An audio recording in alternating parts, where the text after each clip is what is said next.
반갑습니다. 예. 2차 세계대전 때 영국 미 연합군과 독일군이 전투를 아주 치열하게 했다고 합니다. 그 전투 속에서 독일군에게 포로로 잡혀갔던 연합군 포로들에게는 희망이 없었다고 합니다.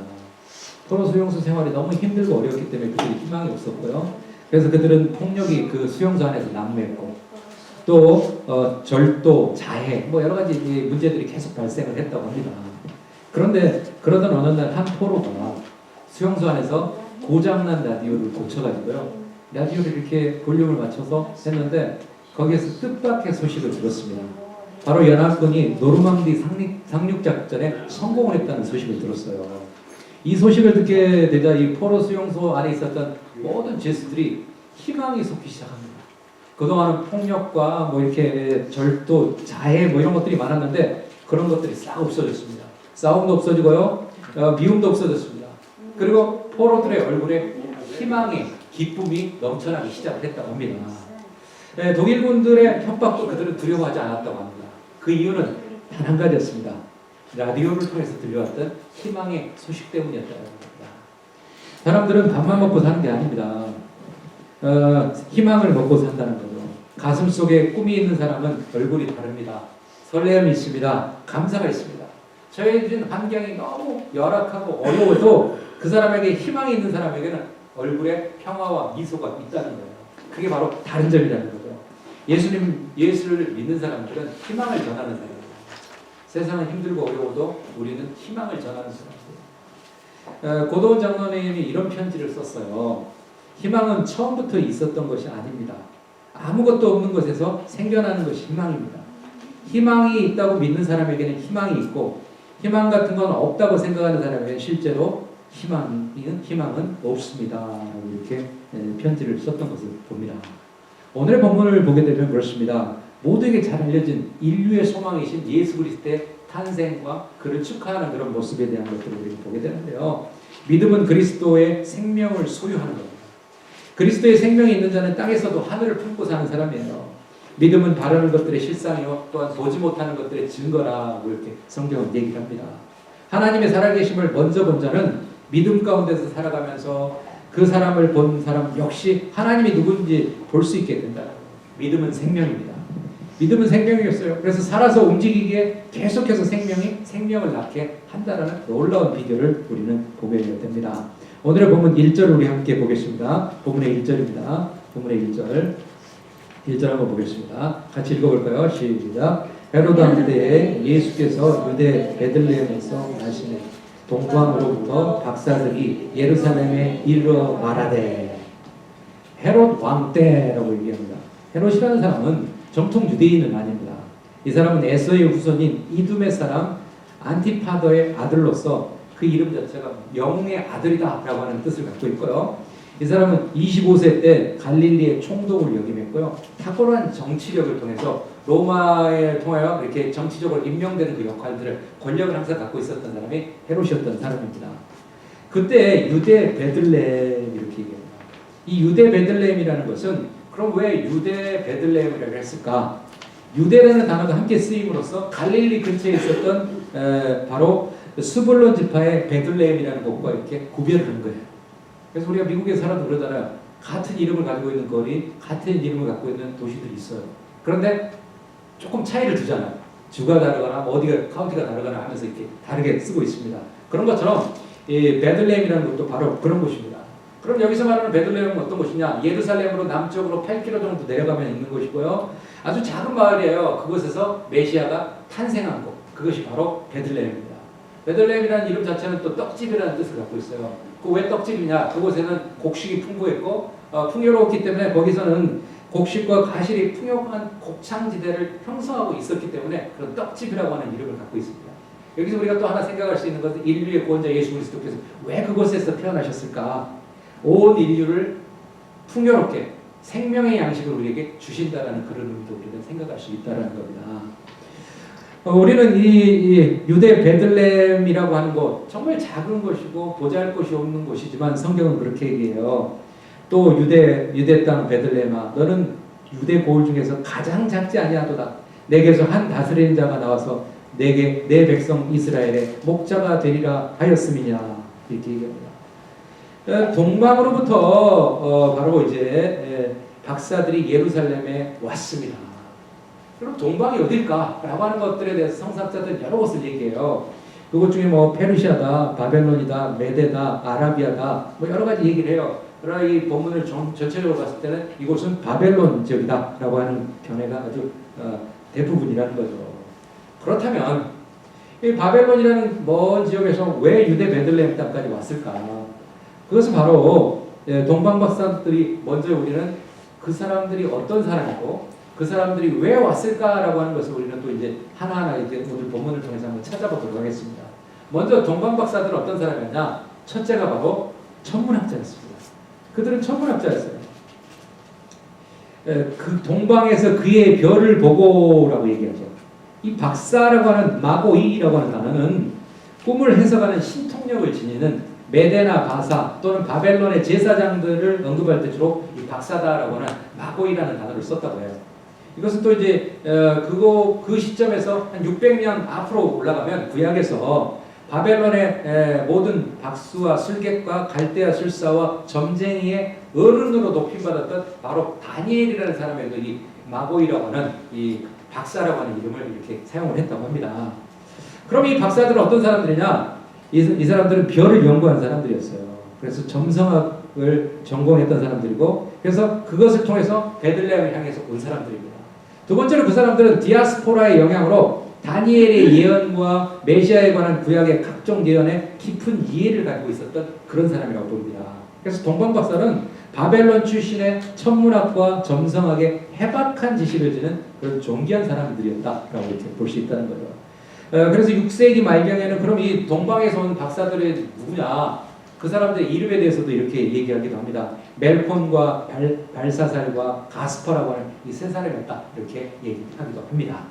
두 번째로 예수님을 찾아온 동방 박사들은 어떤 사람이었느냐? 이들은 별의 인도함을 받고 그대로 행했던 사람입니다. 본문 9절에 보면 박사들이 왕의 말을 듣고 갈새 동방에서 보던 그 별이 문득 앞서 인도하여 가다가 악이 있는 곳 위에 머물러 서 있는지라. 그 당시에 별을 통한 하나님의 인도하심을 받던 박사들이 갑자기 별이 보이지 않자 이들은 판단을 합니다. 유대 땅에 메시아가 태어난다고 이 사람들은 알고 있는데 그럼 어디로 가야 될까? 거기에 중심지인 예루살렘으로 가면 아마 거기서 만나지 않을까라는 자기들의 스스로의 판단에 따라서 예루살렘에 왔던 거예요. 그래서 그들이 그 예루살렘을 찾았다는 거죠. 동방에서 보던 그 별이 문득 앞서 가다가 이렇게 얘기합니다. 박사들은 다시 별을 통해서 없어졌던 별이 다시 나타나니까 그 별을 쫓아서 예수님이 있는 곳으로 이렇게 인도함을 받게 되었다는 거죠. 그래서 이들이 예수님이 있는 곳에 가서 예수님을 축복하고 예수님을 경배하고 하려고 그 목적으로 그들이 이제 거기를 찾아갔다는 거죠. 우리는 그렇습니다. 신앙이 참 좋은 사람이 많잖아요. 여러분들 중에서 좋은 사람이 많죠? 손 들고 싶어서 막 참지 못하는 분도 계시겠지만 이렇게 신앙이 좋은 사람이 참 많아요. 한국도 그렇고 미국도 그렇고 신앙이 좋은 사람이 참 많아요. 그러면 우리가 신앙이 좋은 사람인데 아닌가요? 신앙이 좋은 사람이잖아. 신앙이 좋은 사람인데 그럼 진정한 신앙이라는 건 뭐냐? 진정한 신앙이란 뭘까요? 진짜 신앙 좋은 사람은 어떤 사람일까? 여러분 생각해. 진짜 이런 사람이 신앙 좋은 사람이다. 괜찮아요. 내가 생각하기에 신앙 좋은 사람 이런 사람이다 라고 말할 수 있는 그런 게 있지 않을까요? 신앙 좋은 사람 어떤 사람이에요? 괜찮아요. 말해도 괜찮습니다. 많은 걸 왜 자꾸 물어보세요 이렇게 하시는 표정인데 우리가 열심히 있는 봉사 진정한 신앙 아닙니다. 전도 아닙니다. 헌금 많이 하는 것 그것도 아닙니다. 진정한 신앙이라는 것은 뭐냐면 진정으로 신앙이 좋은 사람 진정한 신앙은 뭐냐면 하나님의 뜻에 순종 잘하는 사람 순종 잘하는 사람이 진짜 좋은 사람이에요. 그래서 우리가 신앙이 좋다라고 하는 사람은 하나님 말씀에 철저하게 순종하는 사람 그 사람이 신앙이 좋은 사람인 줄 믿으시기 바랍니다. 우리가 사무엘상 15장에 보면 하나님께서 사울 왕에게 얘기합니다. 아말렉을 어떻게 하라? 진멸하라 라고 얘기합니다. 그래서 하나도 남기지 않고 다 없애야 돼요. 그런데 사울 왕이 아말렉을 다 진멸하면서 남겨둔 게 있어요. 살찐 양과 소를 남겨둡니다. 그래서 이제 사울 왕에게 사무엘 선지자가 그러죠. 진멸하라고 했는데 저기 왜 하지 않았냐라고 물어보니까 이유에 대해서 사울왕이 얘기를 합니다. 내가 하나님께 제사 드리려고 요즘에 좋은 것들을 이렇게 남겨놨어요. 이렇게 얘기를 한 거예요. 뭐 때문에요? 하나님께 제사 지내려고 남겨뒀다는 거예요. 그러자 여기서 유명한 말이 나오죠. 순종이 제사보다 낫다 라고 얘기를 합니다. 그럼 왜 그런 말이 나왔을까? 제사보다 더 중요한 것은 우리가 하나님 말씀에 순종하는 거예요. 우리가 예배보다 더 중요한 것은 순종하는 거예요. 근데 순종 잘하는 사람이 예배를 또 안 드리냐? 그렇잖아요. 순종 잘하는 사람 예배 드립니다. 예배가 하나님이 기뻐하시는 일이기 때문에 그렇게 한다는 거예요. 그래서 제사의 제물 속에 거역의 원리가 포함되어 있다는 겁니다. 그래서 하나님은 그 제물을 기뻐하시지 않는다는 거예요. 왜? 너는 순종하라고 했는데 순종하지 않았기 때문에 아무리 좋은 것을 바쳐도 하나님이 받지 않는다는 거, 기뻐하지 않는다는 거. 왜? 하나님의 말씀에 거역했기 때문입니다. 그래서 제사는 하나님의 행위 속에 속하고 순종은 하나님의 권위에 속한다라고도 이렇게 정의할 수 있습니다. 세 번째로 동방박사들은 어떤 사람들이에요? 별을 보고 기뻐한 사람들이었어요. 본문 10절에 보죠. 그들이 별을 보고 매우 크게 기뻐하고 기뻐하더라. 별을 보고라는 것. 그 당시에 하늘의 별은 이 동방박사만 봤을까요? 양치는 목자도 봤을 것이고 길을 가던 사람도 하늘을 보다가 별을 봤을 거예요. 그러나 별 구분을 잘 못했겠죠, 그 사람들은. 그리고 또 별이 이렇게 움직이네? 라고 보는 사람도 있었을 거라는 거예요. 동방박사만 독점적으로 보지는 않았을 거라는 거예요. 별을 보았어요. 그러나 그들은 기뻐했다는 거예요. 왜? 별이 그들을 인도했고요. 잠깐 없어졌던 별이 다시 인도하니까 별이 머물러 있는 곳에 자기들이 찾는 예수 메시아가 있을 것이라는, 자기들의 여행의 종착점이 방문하고자 하는 목적지가 바로 예수 그리스도가 태어난 곳이라는 걸 그들은 감지했기 때문에 기뻐했다는 거예요. 기뻐했다는 거예요. 우리는 보통 그렇습니다. 쏟아지는 빗방울 속에서도요, 어떤 사람은 지독한 외로움을 느낀다고 해요. 또 그렇지만 또 어떤 사람은 한없는 평안함을 느낀다고 해요. 그래서 비가 자주 오는 지역에는 사람들이 커피를 많이 마신다고 하죠. 우울해진다. 커피를 많이 마신대요. 커피에 막 중독돼가지고 그런데 그래서 너무 많이 마시니까 이제 뒷카페를 찾기도 하고 연하게 마시기도 한다고 해요. 커피를 아무튼 많이 마신대요. 우울해지기 때문에. 그런데 커피를 안 마셔도 이렇게 기쁜 사람, 우울하지 않고 평안한 사람이 있다는 거예요. 그래서 우리는 볕과 공기와 형태와 색채가 안겨주는 감각을 느끼는 사람에 따라서 그게 기쁨이 되기도 하고 고통이 되기도 합니다. 여러분들 그럴 거 아니에요? 아주 추운 알래스카 같은 데서 있는 분들은 맨날 눈이 오니까 눈 안 오는 지역 오면 어때요? 너무 좋다.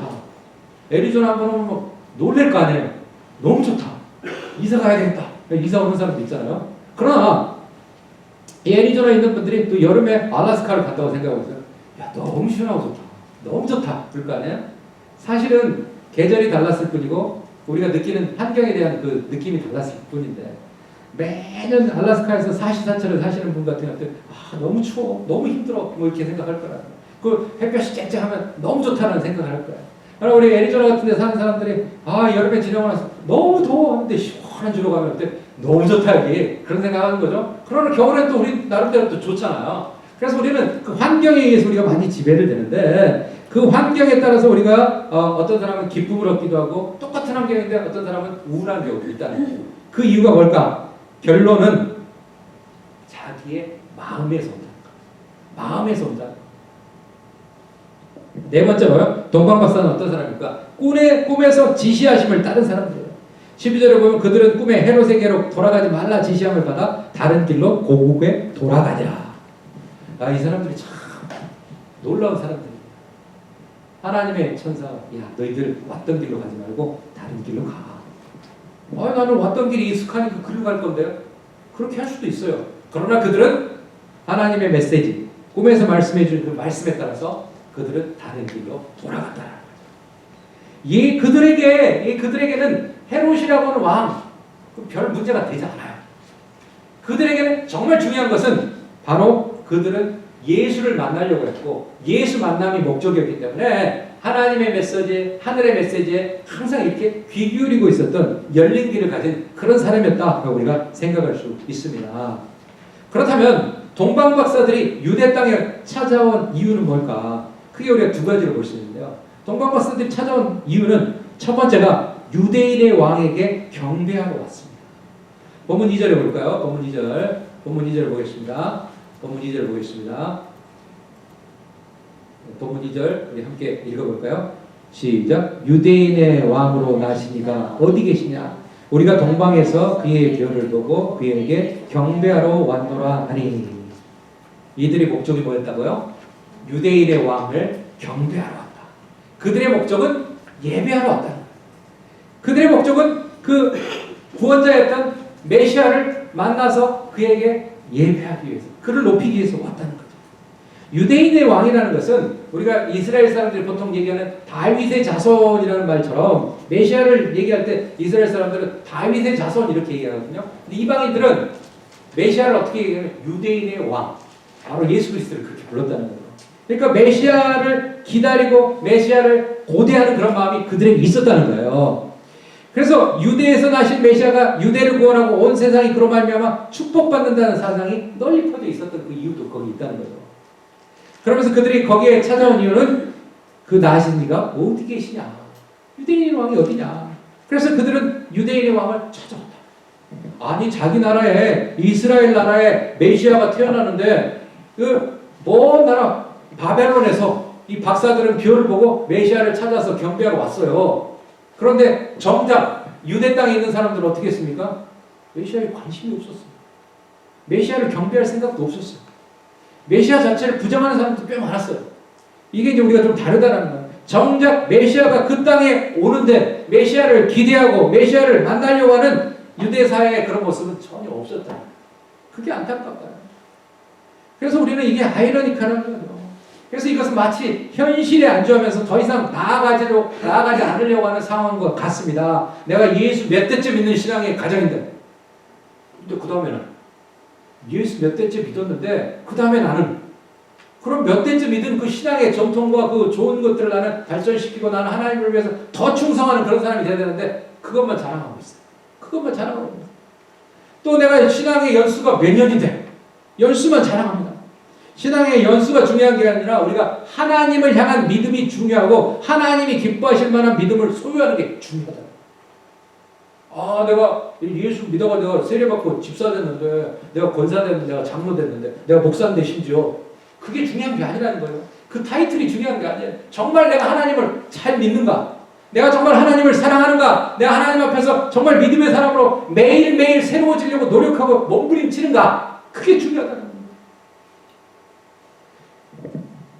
동방에서, 바벨론에서, 먼 땅에서 박사들이 왔습니다. 무엇하러 왔다고요? 경배하러 왔다. 경배한다라는 말은 프로스키네오라고 하는데요. 신약성경에서 그 대상을 하나님과 예수님께 이 단어를 사용하는데요. 이 경배라는 것은 이 페르시아 사람들이 전통적인 인사법입니다. 무릎을 꿇고 상대방에게 경의를 표하는 예. 이게 바로 경배라고 하는 그런 거라는 거예요. 동방 박사들의 목적은 인류의 구원자 예수 그리스도를 위해 경배하기 위해서 방문했다는 거예요. 아주 돈 많은 과부가 있었대요. 이 사람은 돈도 많았고 시간도 많았대요. 그래서 사회 봉사도 많이 했고 시간만 나면 세계 여행을 했대요. 세계 여행을 했는데 이 여인에게 딱 한 가지 마음에 걸리는 게 있었어요. 16세 된 딸이 하나 있었는데 그 딸이 소아마비였어요. 소아마비이기 때문에 어떻게 뭐 이렇게 딸하고 같이 뭐 움직이고 뭐 이런 게 불편해요. 근데 이제 이 여인이 집에 있는 날이 별로 없어. 그러다 보니까 이 딸을 돌보기 위해서 전속 간호사를 뒀어요. 그래서 뭐 멀리 다른 나라에 여행 가면은 딸의 생일이 가까워지면 메시지를 남기는 거죠, 간호사한테. 우리 딸한테 생일이니까 뭐 화분 하나 예쁜 거 하나 보내. 뭐 이렇게 그런 메시지를 준 거예요. 요번에도 먼 나라 가서 이제 간호사한테 얘기한 거예요. 화분을 하나 이렇게 보내줘라. 그리고 엄마가 돌아갈 때 아주 멋진 더 좋은 선물을 가지고 갈 것이다. 라고 이렇게 메시지를 전해주기도 했습니다. 그랬더니 소아마비 딸은 그럽니다. 이 딸은 이렇게 외쳤다고 그래요. 엄마, 선물은 싫어요. 내게 필요한 건 엄마예요. 엄마가 나하고 같이 있어주는 것 외에는 아무것도 필요하지 않아요. 라고 울부짖었다는 거예요. 그 딸이 원하는 것은 귀중한 선물이 아니에요. 그 딸이 원하는 건 돈이 아니었다는 거예요. 그 딸이 원하는 건 엄마와 함께하는 거예요. 그 어머니의 돌봄, 어머니의 손길, 어머니의 같이 있어준 그것을 원했었다는 거예요. 우리 하나님도 마찬가지입니다. 우리가 많은 봉사와 뭐 많은 헌금, 하나님을 향한 마음도 굉장히 중요합니다. 정말 중요한 것은 우리가 하나님과 함께하는 거예요. 우리가 하나님께 예배하는 거예요. 그걸 하나님이 가장 원하신다. 내가 하나님 앞에 헌금 많이 하려니까 주일날 오늘 요번 주는 하나님 좀 이해하시고 내가 가서 일하겠습니다. 하나님이 안 기뻐한다니까. 내가 뭐 이 세상의 모든 물질을 다 모아가지고 하나님께 다 드린다고 해서 하나님이 기뻐하시지 않아요. 내가 하나님과 약속된 시간 하나님 앞에 와서 예배하는 것, 그것을 하나님이 가장 기뻐하신다라는 것을 기억하신 여러분들 되시기 바랍니다. 예배 드리는 게 주신 특별한 은혜입니다. 예배를 드리고 싶어도 드릴 수 없는 이들이 아직도 많이 있어요. 목사님 무슨 생각이 마음만 먹으면 얼마든지 예배 아닙니다. 아니에요. 기독교에 대해서 그것을 종교에 대해서 허락하지 않는 나라들은 그게 쉽지 않아요. 제가 지난번에 북한의 선교에 대해서 얘기했잖아요. 중국도 마찬가지입니다. 중국도 가면 그 국가에서 허락하는 3자 교회 외에는 처소 교회라는 곳에서는 정말 예배를 많이 사모합니다. 그러나 드릴 수도 없어요. 왜? 정부에서 허락받지 않았다고 해서 못 드리고. 그리고 그게 신고가 들어가면 그 사람들이 공안에 붙들려요. 그런 것들이 비일비재하거든요. 그래도 그들은 예배 드리려고 해요. 왜? 사모하기 때문에. 그러나 우리는 마음만 먹으면 예배 드릴 수 있어요. 마음만 먹으면 우리가 하나님 말씀을 들을 수 있어요. 그러나 우리는 어때요? 언제든지 할 수 있는 건데 라고 하는 생각 때문에 우리가 그런 열정이 많이 식지 않았을까. 우리는 예배의 자리를 가볍게 여기면 안 됩니다. 하나님의 사랑이 가슴 깊숙이 담겨 볼을 타고 흘러내리는 눈물이 되는 예배, 하나님의 말씀이 머리와 양심을 두드려서 옛사람의 우상이 철저히 깨지는 예배, 하나님이 원하시는 우리의 영혼이 살아나는 예배의 회복을 위해서 매일매일 기도하시는 여러분들 되시기 바랍니다. 그렇다면 이제 두 번째로 동방 박사들은 왜 예수님을 찾아왔습니까? 두 번째, 엎드려 아기 예수께 경배하고 예물 드리기 위함이었다. 집에 들어가 아기와 그 어머니 마리아가 함께 있는 것을 보고 엎드려 아기께 경배하고 고백을 열어 황금과 유향과 모략을 예물로 드리니라. 집에 들어갔다라고 하는 게 이제 우리가 다른 복음서하고 조금 다르게 이 인구조사가 이제 로마 황제 가이사 아구스토의 명에 따라서 이제 호적을 하고 인구조사가 다 끝나고 시간이 조금 흐른 그런 시기에, 그래서 이제 요셉이 집을 어느 데 렌트해가지고 있었던 그런 시기였다고 볼 수 있죠. 그런데 그들을 찾아가서 동방박사들이 아기 예수께 경배했다. 그러니까 여기서 중요한 것은 그들의 경배의 대상은 누구였다? 아기 예수뿐이었다. 우리가 경배하는 대상이 바로 예수 그리스도 한 분뿐이면 된다는 거예요. 우리가 다른 사람을 높이고 다른 사람을 뭐 찬양할 필요는 없습니다. 예수 그리스도만 높이면 된다는 거예요. 그런데 그들이 가져온 게 보배 합이었다. 그건 귀중한 상자, 보물 상자와 같은 겁니다. 그것을 열었는데 그것에 무엇이 있었습니까? 황금과 유향과 모략이라는 세 가지. 이것은 당시에도 아주 귀중하고 비싼 거였지만 지금도 마찬가지입니다. 그 황금은 동서고금을 통해서 매우 값지고 불변의 성질을 가지고 있는 귀중품으로 여겼습니다. 그래서 황금은 왕권을 상징하고요. 모략은 주로 아라비아 지방에서 자라는 나무에서 추출하는 건데 고가의 향기를 지닌 액체입니다. 우리 식으로 말하면 시체를 썩지 않은 방부제와 마취제의 역할을 한다고 해요. 또 이것은 바로 모략은 죽음과 부활을 상징합니다. 세 번째로 유향이라는 값비싼 향료로서 반질반질하게 향내나는 흰색의 액체인데요. 아라비아 지방의 관목 껍질에서 얻어내는 건데 이것은 신성을 상징한다고 합니다. 동방에서 온 사람들이 하나님의 섭리로 말미암아 세상의 구주나심의 복된 소식을 전하고 온 인류가 크게 경배해야 될 메시아라는 것을 알렸다는 거예요. 자, 그렇다면 동방 박사는 그런 사람들이었어요. 그렇다면 그 당시에 이스라엘에 살고 있었던 사람들의 반응은 어땠나라는 걸 우리가 잠시 생각해 보겠습니다. 당시 유대 땅에 사는 사람들은 아기 예수에 대해서 어떤 자세를 취했나? 그 당시에 그 땅을 다스리고 있었던 헤롯 왕은 어떤 사람이었어요? 헤롯은 아기 예수의 탄생지를 물어봅니다. 왜 물어봤을까? 우리가 이제 그걸 찾아보죠. 이르되 유대 베들레헴이니 이는 선지자로 이렇게 기록된 바. 여기서 선지자로라고 하는 것은 선지자를 통하여라고 하는 말인데요. 구약 성경에서 구약 성경에서 내려온 그것을 인용해서 말합니다. 그들이 유대 베들레헴입니다 라고 얘기합니다. 그러니까 대제사장과 서기관들이 미가서 5장 2절에 근거해서 메시아의 탄생지가 유대 베들레헴이라는 걸 알았다는 거죠. 그들은 해박한 지식을 가지고 있었어요. 그렇지만 그들은 해박한 지식을 가졌지만 메시아를 기대하고 소망하지는 않았다는 거예요. 내가 성경도 알고 하나님도 알아. 그런 하나님을 별로 기대하지 않고 사는 그런 모습과 비슷했다는 거예요. 또 이들이 출생지를 물어봤죠. 탄생지를 물어봤는데 대제사장과 서기관들에게 헤롯이 먼저 물어봤습니다. 물어봤는데 이 대제사장과 서기관들은 사실은 헤롯에게 종교적인 조언을 해주는 그런 그룹들이었어요. 그런데 이들이 사실은 해박한 지식을 가지고 있는 사람이었고 메시아의 탄생에 대해서도 어느 정도 알고 있었던 사람들이었는데 이들은 권력의 하수인들이었다는 거예요. 왜? 대제사장들 이렇게 얘기하는데 여기서는 한글 성경에 대제사장이라고 하는데 원문은 대제사장들이라고 합니다. 왜냐하면 원래 대제사장은 아론의 후손들이 계속 이어가는 거예요. 그리고 한번 하면은 죽을 때까지 하다가 죽으면 그 아들이 이어서 하는 겁니다. 그런데 이게 이제 헤롯 왕 때 바뀌어요. 그게 바뀌었던 이유가 뭐냐면 솔로몬 성전 이후 바벨론 포로 시기까지 약 410년간 이스라엘의 대제사장은 18명이 바뀝니다. 사람이 죽으면 바뀌고 바뀌었어요. 그런데 헤롯 왕 때 어떻게 됐냐면 스룹바벨의 성전 재건 이후에 헤롯 때까지 약 한 420년 동안 대제사장이 300명의 숫자가 바뀌어요. 아니, 기간은 비슷한데 왜 이렇게 많은 사람이 바뀌었냐? 헤롯이요, 자기 마음에 안 들면 바꿉니다. 또 바꾸고. 이게 대제사장의 말하자면 전통적인 그 관습을 파괴해버리는 거예요. 내 말 듣지 않으면 그 사람 바꿔버려. 내 마음에 듣지 않으면 바꿔버렸더라. 그러니까 이제 대제사장 그룹에 속해 있는 사람들이 그걸 알기 때문에 아부하는 거죠. 그리고 종교적하고는 전혀 관계없이 그가 듣기 좋은 말만들만 했었다라는 걸 우리가 짐작할 수 있어요.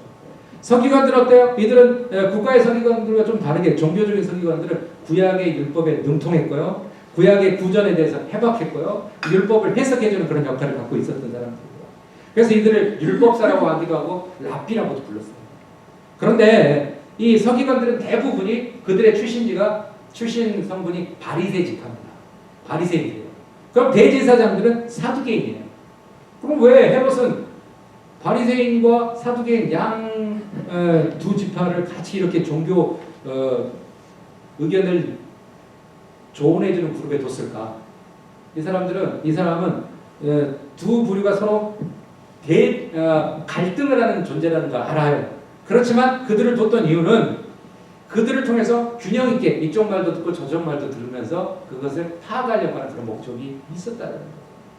그래서 그게 이제 헤롯이 그 탄생지를 그들에게 물었던 이유고요. 그리고 조금 더 더 자세한 건 조금 더 이따 얘기를 해드리겠습니다. 그리고 이제 대제사장과 서기관의 그룹, 제가 조금 전에 얘기했죠. 그들은 정말 성경에 대해서 해박하고요. 구약에 대해서 잘 알고 있었던 사람. 그런데 그들의 해박한 지식을 가졌다고 해서 그들이 예수를 메시아의 탄생에 대해서 기대하고 고대했던 사람들은 결코 아니었다. 그래서 제가 아까도 말씀드렸듯이 신앙 정말 좋은 사람이 신앙의 연수가 높은 사람이에요. 하나님 앞에 어떤 사람이라고요? 순종 잘하는 사람. 순종 잘하는 사람, 그런 사람이었는데 그들은 그러지 않았다. 말씀을 알았지만 말씀에 대해서 지식에만 머물렀고요. 예수 그리스도를 경배하지 않았다. 그게 그들의 문제였다는 거죠. 세 번째로 보면 헤로데스에 대해서 다시 한번 보는데요. 헤롯은 박사들에게 아기를 찾거든 알려달라라고 얘기합니다. 헤롯의 목적은 바로 여기였어요. 헤롯의 목적은 바로 여기였다는 8절 읽어볼까요? 8절 보겠습니다. 베들레헴으로 보내어 이르되 가서 아기에 대해 자세히 알아보고 찾거든 내게 보여 나도 가서 그에게 경배하게 하라. 헤롯이 동방에서 온 바벨론에서 온 박사들에게 나도 경배하게 하라. 헤롯이 얘기하는 건 뭐예요? 나도 그 메시아를 예배하기를 원한다 라고 얘기를 했다는 거예요. 근데 그게 거짓이었죠. 그는 목적이 예수를, 메시아를 제거하려는 목적이었다. 그게 바로 헤롯의 위선이었다는 거예요. 그래서 동방 박사들은 하나님의 영이 그들에게 꿈에게 얘기해, 야 너희들 왔던 길로 가지 말고 다른 길로 가라. 그렇게 가서 메시아가 보호하게 되었다라는 것을 보게 됩니다. 사랑하는 성도 여러분, 영화의 고장이라고 하는 헐리우드에 가면 가끔 배우들과 영화계 종사자들이 아침에 모여서 이렇게 그 브런치 타임을 갖는 그런 모임이 있다고 해요. 그 모임인데 당대 최고의 인기 배우나 유명 인사들이 가끔씩 나와서 간단한 연설을 하기도 한다고 해요.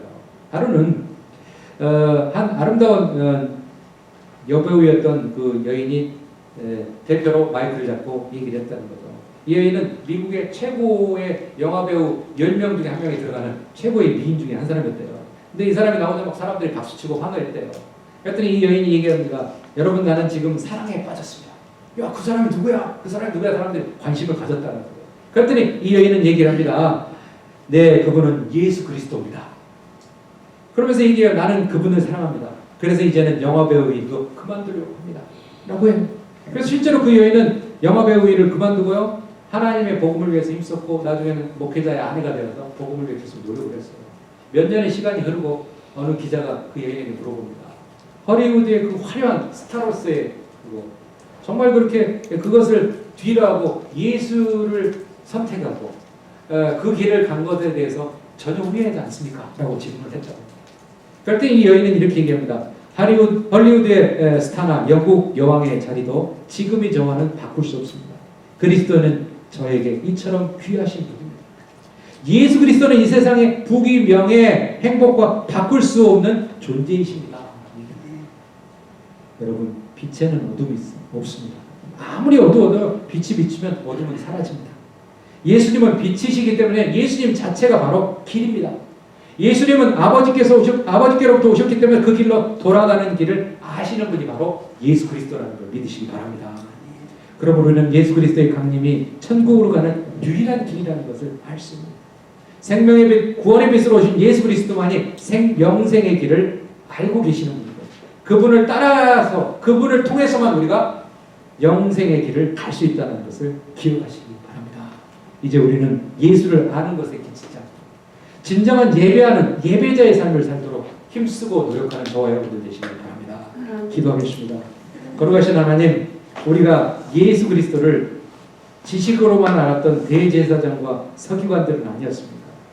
우리가 하나님 정말 예수 그리스도를 찾아서 메시아를 찾아서 바벨론 땅에서 별을 보고 찾아와 경배했던 바벨론의 그 박사들과 같이 우리는 그러한 모습으로 살아야 되는데 지금껏 저희들이 그렇게 살았는지 다시 한번 되돌아봅니다.